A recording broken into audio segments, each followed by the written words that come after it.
सबसे पहले तो मैं जो नवनिर्वाचित मुख्यमंत्री हैं उनको बधाई देता हूं और शुभकामनाएं देता हूं। और जो पूर्व फॉर्मर चीफ मिनिस्टर खट्टर साहब हैं उनका भी धन्यवाद करता हूं कि उन्होंने 4.5 साल ये गठबंधन की जो सरकार किस तरह निभाई, वो उनके लिए मैं धन्यवाद करता हूं। ऐसे लोगों के साथ धन्यवाद करता हूं।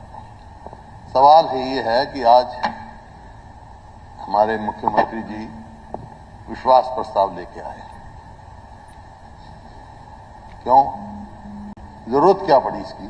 सवाल इस बात का। आपको याद होगा 2019 में भी ये उस समय 40 विधायक थे बीजेपी की, अब 41 है। तो सरकार बनी इनकी, गठबंधन सरकार बनी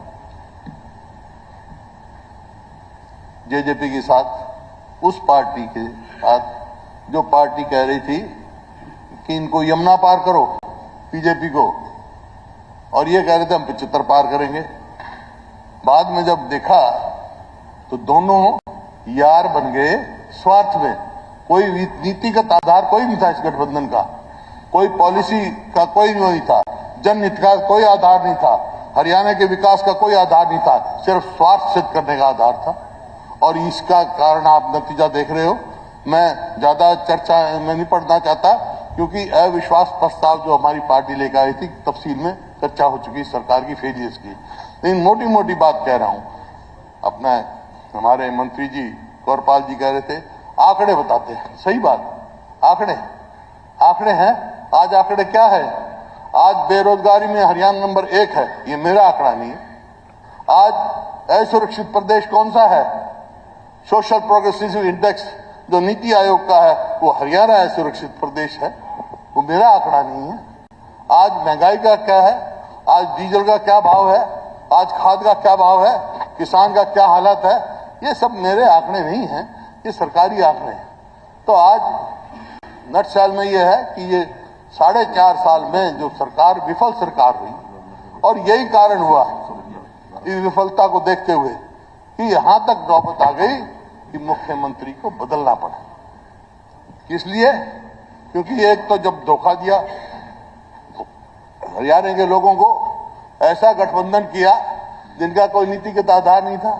तो आपको याद होगा जब हुआ उनका गठबंधन, तो यहां से कहा गया था कि हम कॉमन मिनिमम प्रोग्राम बनाएंगे, और उसके अध्यक्ष विज साहब को बनाया था भाई ये कॉमन मिनिमम प्रोग्राम बनाएंगे दोनों दलों का, वो जनहित का करेंगे। आज तक तो मीटिंग हुई नहीं, विज साहब ही नहीं है, वो चेयरमैन ही है जो कॉमन मिनिमम प्रोग्राम बनाने वाले थे। ये इनकी परिस्थिति है। क्या कॉमन मिनिमम प्रोग्राम बना? आज प्रदेश इस इशू में पहुंच गया। उस टाइम भी मैंने कहा था, जब ये गठबंधन बनाया इन्होंने, मैंने एक उदाहरण दिया था।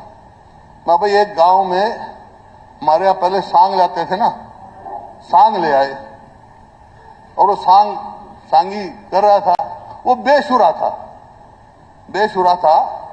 तो एक बुढ़ा गांव का बुजुर्ग वो देख रहा, लठ लेके घूम रहा, तो सांगी डर गया। मैं देख रहा था, मैं लिख रहा था, मालूम था सबको एक दिन बेवफा यार बदलेंगे, नाटक वही रहेगा, सिर्फ किरदार बदलेंगे। अरे तुम सीएम बदलते रहना, हम एक दिन पूरी सरकार बदलेंगे, ये मैं कह के जा रहा हूं। ये लोग समझते हैं, लोग बदलेंगे इसको। आपके सामने बहुत सारी, यहां क्या हो गया,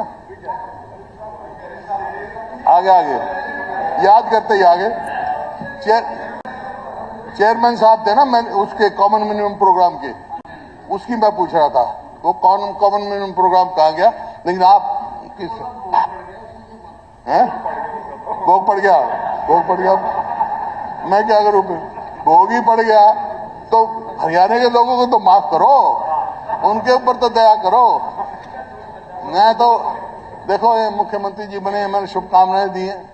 मैं एक ही बात कह रहा हूं, सलाह भी आप आगे पीछे मांगोगे, कुछ भी सलाह दो। एक ही सलाह दे रहा हूं, जो आपसे पहले रहे ना ये सरकार, उनसे उनके कदम मत चलना।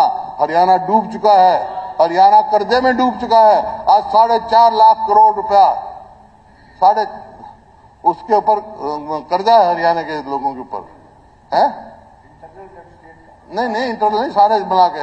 इंटरनल अलग है, ये 3-4 जो थे इंटरनल होता है। और ये कर्जा, टोटल कर्जा इतना हो चुका है 4,51,000 करोड़। अब जो बच्चा पैदा होता है कितने लाखों रुपया कर्जा लेके पैदा हो रहा है। क्या क्या है 4.5 साल में हुआ क्या है? एक बता दे ये इंस्टीट्यूट लेके आए, एक कहीं बता दें हमने 1 इंच रेलवे लाइन लगाई, अब बढ़ कह दे बिजली की बात अब दे दे। एक बता दे कि 1 बिजली की यूनिट बनाई हो 100 साल में, सब हमारे सामने हमारे समय में लगे। 1 यूनिट बता दे हमने बिजली की बढ़ाई हो। अब जो पावर प्लांट लगना था यमुनानगर में 800 मेगावाट का, उस टाइम 9 साल के बाद आज बनाने जा रही है। और एक तरफ ये कहते थे भाई भूपेंद्र सिंह हुड्डा ने बड़ी गलती करी, थर्मल प्लांट लगा दिए, बड़ी महंगी पड़ती है, फिर तुम क्यों लगा रहे हो भाई? तुम क्यों लगा रहे हो फिर यमुनानगर में? ये समस्या बाहर बातें हो रही है कुछ। तो आज मैं ये कहने आया हूं, जहां तक सवाल ये है कि मेरे को मालूम है ये मुख्यमंत्री जी जो है ना, एक क्रिकेट में टर्म होती है जी, night watchman, time gap arrangement है ये, आपको मैं बता रहा हूं और कोई नहीं है। तो ये आपका अगर वो करना है तो एक ही सुझाव है मेरा कि अभी यहां से वोट ऑफ कॉन्फिडेंस आपका हो जाए तो जाके गवर्नर साहब के जाके कैबिनेट मीटिंग करके हाउस को डिसॉल्व करो, चुनाव में आओ, राष्ट्रपति शासन रिकमेंड कर दो, तो मैं मानूंगा भाई हाँ आप लोगों के इतना हरियाणा के लोग फैसला कर लेंगे किसके पास है बहुमत, जिसके पास होगा फिर सरकार बन जाएगी। इन लोगों से धोखाधड़ी मत करो। मेरी बार ये हरियाणा बहुत पिछड़ चुका है, बदनाम हो चुका है। इन्हीं शब्दों के साथ मेरा यही है, जैसे मेरे साथियों ने कहा भाई वोटिंग कराओ तो सीक्रेट कराओ, नहीं तो हम चलते हैं और क्या करें, बहुमत है फिर तो हम लोगों के पास ही जाएंगे, लोगों के पास जाएंगे।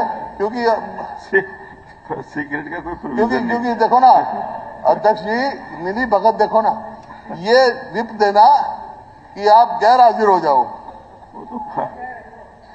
क्या मतलब इसका? क्या मतलब है इसका? अरे तुम कल तुम्हारे को निकाला तो आके बैठो यहाँ, वोट दो खिलाफ, वहां नहीं, क्योंकि मिली भगत है ना, वोट खिलाफ देने की हिम्मत नहीं है। क्योंकि 4.5 साल में जो उन्होंने किया है मिल के हरियाणा को बर्बाद किया, सबको मालूम है, हरियाणा की जनता जानती है। अब हरियाणा की जनता इनकी बहकाई में आने वाली नहीं है, साफ फैसला कर चुकी 36 बिरादरी, चेहरे बदलने से नहीं होता है।